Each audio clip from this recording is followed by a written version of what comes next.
mu ngi kay sooxe ban jàngat wala analyse ngay def si mbir moom. non loolu lu ma ciy wax mooy c'est pas la première fois. que Ousmane Sonko daal di yëkkati ay kàddu jëmale ko ci justice bi bon ŋàññi yenn doxalin yi. et puis jàpp ni sax am na ñenn ñu nga xamante ne ay magistrats la ñu nekk ci justice bi nga xamante ne ñoom ñooy def yenn defin yoo xamante ne. dëppoowul ak ni affaire yi waroon a demee ba mu jàpp ni nag loolu nag lu sooxe la et que war nañ cee def le tout pour que loolu dañ fi à chaque fois il répète la même chose. foofu aussi lenn moom moo ci am su fekkee ni réellement da nga ne justice bi wax na ko sax moom du ñëpp la wax dem na ba ne am na benn clarté donc un noyau bu nga xamante ne ñoom ñoo nekk ci biir justice bi di am noo xamante ne noonu la ñuy doxalee. man foofu nag je dis la ma waxoon moom lay waxaat également je dis que su fekkee ne yow da ngaa nekk ci biti nekkuloo autorité yaa ngi nekk opposition. jotagoo ci nguur. am na nooy waxee mën nañ ko comprendre. am na nooy waxee mën nañ ko comprendre parce que yorloo lenge yi mënuloo jël benn décision bu nga xamante ne yow yaa ngi ko mën a jël mais su fekkee da ngaa wëlbatiku tey jóge ci benn côté bi muy opposition ñëw ci pouvoir di exercer pouvoir nekk le premier ministre am yu nga xamante ne yow sa bopp mën nga koo jëmmal mën nga ko def. am na yenn kàddu yu nga xamante ne xaaruñ ci moom xaaruñu ko ci yow parce que. suñ leen jëlee dugal leen jël leen jox leen réew mi. pour que ngeen saafara problème yi la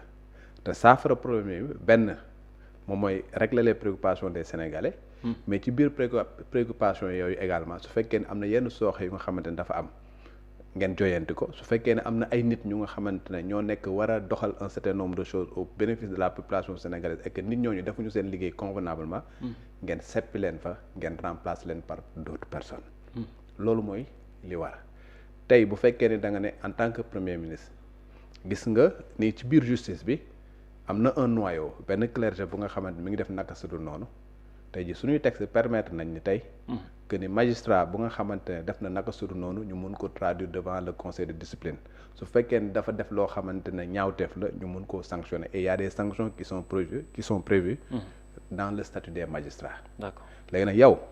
te conseil supérieur de la magistrature bi nga xamante ne moom mooy statuer en matière disciplinaire ki koy activer moom mooy ministre de la justice. Ministre de la justice ci parti Ousmane Sonko la bokk. Ousmane Sonko ci moom moo ko choisir pour que ñu tabb ko mu nekk foofu. et par conséquent su demoon tey Ousmane Sonko ba gis ni am na ay ñaawteef yu nga xam ne am na ay magistrats yu ko def ñu identifier leen. am yenn renseignements yi am véritablement des éléments concrets concernant ces magistrats là du ŋàññ moom moo koy régler. mais def la procédure qui s'impose xam nga pour que ñooñu noonu su fekkee def nañ naka suñu ñooñu mën leen a teg yoon. kon loolu la doon wax naan autorité du autorité judiciaire mais autorité politique la kàddu googu mën na ñëwaat.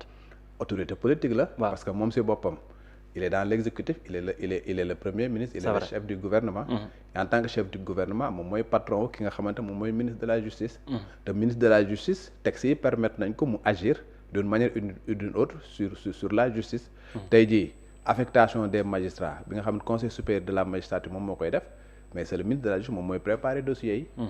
mooy proposer affectation yi nga xam war nañ ko def ay yenn magistrats tey jii sanction disciplinaire magistrat bu nga xam ne def na naka sur noonu ñu war koo traduire devant véritablement le conseil supérieur de la magistrature statuant en matière disciplinaire. C'est le ministre de la justice moom mooy activer loolu. man Daouda Mine tey su ma magistrat tooñoon. mu bëggoon ko porter plainte tant que ministre de la justice joxe autorisation man sax mun ma koo tontu. tey jii boo demee au sein du ministère de la justice am na benn au niveau de la magistrature am na benn kuréel bu ñu tudd inspection générale de l'administration de la justice bi nga xamante moom moo war a saytu magistrat yi nu ñuy doxalee et consort ki koy activer encore une fois c'est le ministre de la justice qui dépend directement de la primature. donc fu fekkee ni loolu la gis nga ñoo xamante wax dëgg yàlla ñu ngi def naka su dul noonu am nga ay moyens. pour que ñooñu noonu nga un dossier les concernant nga seppi leen voilà avec des éléments concrets. mais loolu nag bu fekkee ne amuloo ko xam nga taxaw noonu rek di wax et consort dafay nekk lu nga xamante ni kenn du ko mën comprendre loolu mooy en tant que autorité. maintenant en tant que justiciable yow Ousmane Sonko en tant que justiciable nga nekk un Sénégalais am dossier bi nga xam qui concerne la justice. bu nga xamante ne da nga ci am un intérêt foofu noonu également yow da ngay layoo comme ñëpp. da nga am sa dossier am say élément jox say avocat say avocat dem ca justice daal di layoo juger mooy ña nga xamante ne ñoom ñooy décider en dernier ressort en leur intime conviction en leur âme et conscience en se basant sur des textes parce que les magistrats ne sont soumis qu'à l'autorité de la loi loolu lañ wax donc de l'un mu nekk ci benn bi mu nekk ci beneen côté bi yenn yooyu mu nga xamante ne da koy wax également doo ko mën a comprendre su fekkee ne autorité bi la gis na lu nga xamante ne war nañ koo joyante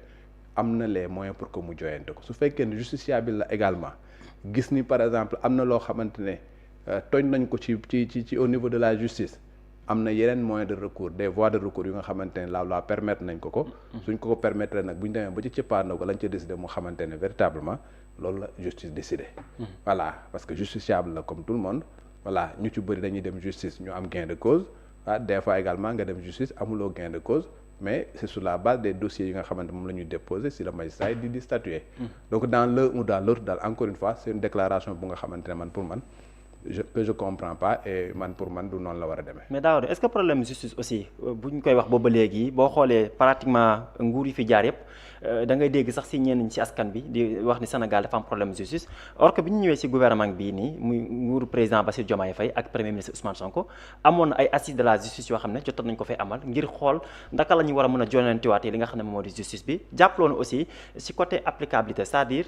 dafa des lu baree bare ba nga xam ne lépp loo xam ne jëloon nañ ko comme ay matukaay wala ay décisions ngir assainir la justice également loolu jàpp nga ne toujours ça pose li nga xam ne moo di problème. Les assises de la justice ont eu lieu bëri nañ lu ñu yàgg a ŋàññi ci justice bi la justice am na lu nga xamante ne nañ war nañ ko jooyante.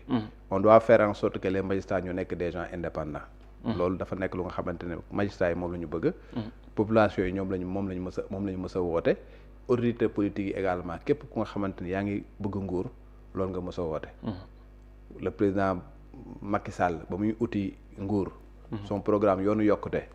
prévoir woon na yenn yu nga xamante ne ko coppi bés bu jotee réew mi ba mu toogee également il l'avait pas fait.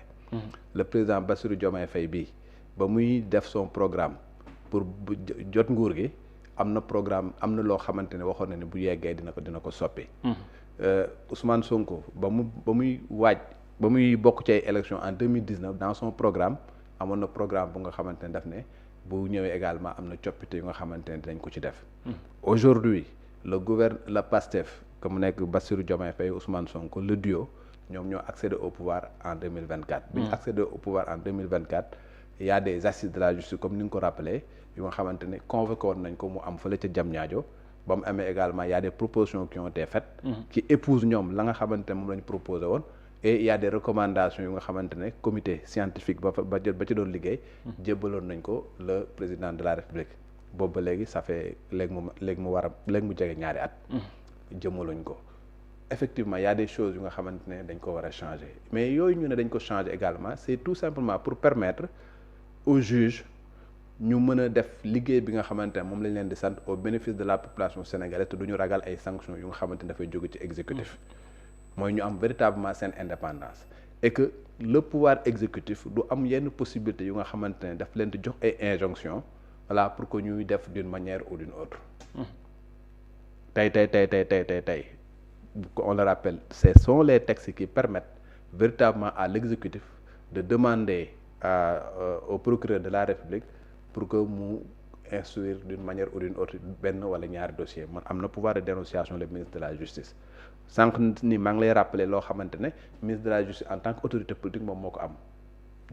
jëm ci justice. sanction disciplinaire au niveau de la justice moom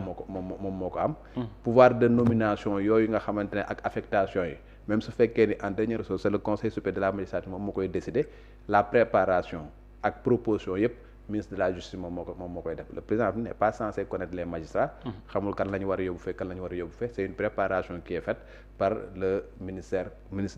de la justice. beneen bi également tey boo jëlee le conseil supérieur de la magistrature bi nga xamante ne moom mooy statuer sur la carrière des magistrats sur un conseil qui fait 20 membres magistrats yi ñeenti représentants lañ ci am. quand je dis les magistrats mooy ñeenti représentants lañ ci am mooy ñoom ñi ñu choisiral seen bopp. ce sont les magistrats élus. yoo nga xamante ne ce sont les magistrats ñoom ñooy ñëw daal di élire ñeenti nit ñooñu ñu représenté leen au niveau du conseil supérieur de la magistrature. am na ñeneen ñu nga xamante ay magistrats lañ nekk conseil supérieur de la magistrature mais c'est des magistrats yu nga xamante ne ils sont élus de droit maanaam il suffit tout simplement que le président Bassirou Diomaye Faye jël benn magistrat nommé ko ci benn poste automatiquement dafay nekk membre conseil supérieur de la magistrature muy bu fekkee da nga nekk premier président de la cour suprême da ngay nekk automatiquement membre conseil supérieur procureur général près la cour suprême da ngay nekk automatiquement procureur général près la cour d'appel on a 6 cours d'appel les procureurs généraux près la cour d'appel et les présidents de cour d'appel mu nekk 12 ñooñu c'est des membres de droit du conseil supérieur de la magistrature donc da ngay gis ne am na 12 ak 2 faits ça fait 14 xam nga plus le président ak le ministre de la justice mu nekk 16 ak 4 membres élus yu nga xamante ne les magistrats moom la ñuy choisir tey jii boo xoolee même l'union des magistrats du Sénégal ñoom dañu demander à ce que même bu fekkee ne sax dañuy équilibrer ba nga xamante ne les magistrats de droit ak les magistrats choisis par le conseil par leur pair dañu nekk voilà mu nekk lu égal quoi xam nga mais demeewul noonu aujourd'hui donc il y a beaucoup de choses yu nga xamante ne tey jii dañ ne il fallait que ñu mettre un juge des libertés juge des libertés bi nga xamante dafay nekk entre le procureur ak la prison aujourd'hui tey boo demee la prison Rebeuss boo demee dans les 37 prisons du Sénégal la majeure partie des personnes qui sont là-bas ñu nekk ay détenus provisoires c'est des gens qui sont envoyés par les procureurs parce que le procureur bi nga xamante ne moom mooy le patron des policiers et des gendarmes en matière d'enquête kooku noonu bu ñu defeeree ba pare ñu ne ko am nga possibilité également daal di inculper placer directement sous mandat de dépôt donc ñu ne loolu nag am na noo xamante ne procureur ñu ngi koy doxe mën na indi ay abus yenn yi la plupart nga yóbbu ñoo xamante ne peut-être ay innocents lañ yóbbu leen kaso alors que ils auraient pu peut-être ne pas aller en prison dem comparaître devant le judiciaire qui est censé être indépendant et bu boobaa su fekkee ne jàpp nañ ni def na ñu condamné ko yóbbu ko kaso su fekkee ne deful nag ñu mën koo bàyyi il n'aura pas fait la prison pour rien alors que ici on se rend compte qu'il y a beaucoup de gens qui partent en prison et ci cëppaandaw après dañ leen di bàyyi ci affaire yu nga xamante peut-être jaru ko woon on a estimé que nag ñu bëri dañu estimé que ne le juge des libertés dafay nekk lu nga xamante dina régler un certain nombre de choses yeneen disposition yu nga xam ne ay textes yu nga xamante ne ñu ngi fi également yu nga xamante ne jàpp nañ ne loolu dafay sooxeel un tout petit peu la justice dafay faire en sorte que indépendance de la justice ñi nga xamante ne même principe bi am na mais dans la pratique dafay am ay sooxe yu nga xamante am na yenn articles yu nga xamante ne moom moo favoriser wul loolu parce que day mel ni comme si da ngay ñëw le juge du siège nga joxe ko ci loxo bi ba pare récupérer ko ci beneen loxo bi parce que su fekkee ni yow procureur de la République qui est le pendant de l'exécutif mën na jël dossier jox ko un juge d'instruction qui est censé être indépendant ba pare en même temps bu ko joxee dossier am na yenn article yoo xam ne bu ko visé daf koy tënk ça veut dire que jox nga ko benn liberté mais récupérer waat nga ko liberté parce que procureur am na possibilité tënk ko te procureur boobu am possibilité tënk ko mën na jot ay instructions émanant de l'exécutif et loolu nag luy sooxel véritablement la marche xam nga de la justice la indépendance boobu nga xamante ne nos textes consacré nañ ko dans la pratique am na ay articles yu nga xamante ne ñoom ñooy tax ba indépendance boobu. d'accord loolu leer na j'espère bu baax a baax mais ba ma bëggoon ñu desendiwaat rek ba tey si Maroc comme Maroc loo yëkkatee woon kàddu yooyu noonu gis nañ aussi procès des 17 supporters sénégalais yi nga xam ne daanaka jot nañ tey xibaar yi nga xam ne kon mooy dañ ko dàqandi ba juróomi fan si weer bi di ñëw muy février suñu sukkandikoo nag si ay sources yoo xam ne Seneweb daanaka bind na ko maanaam report boobu.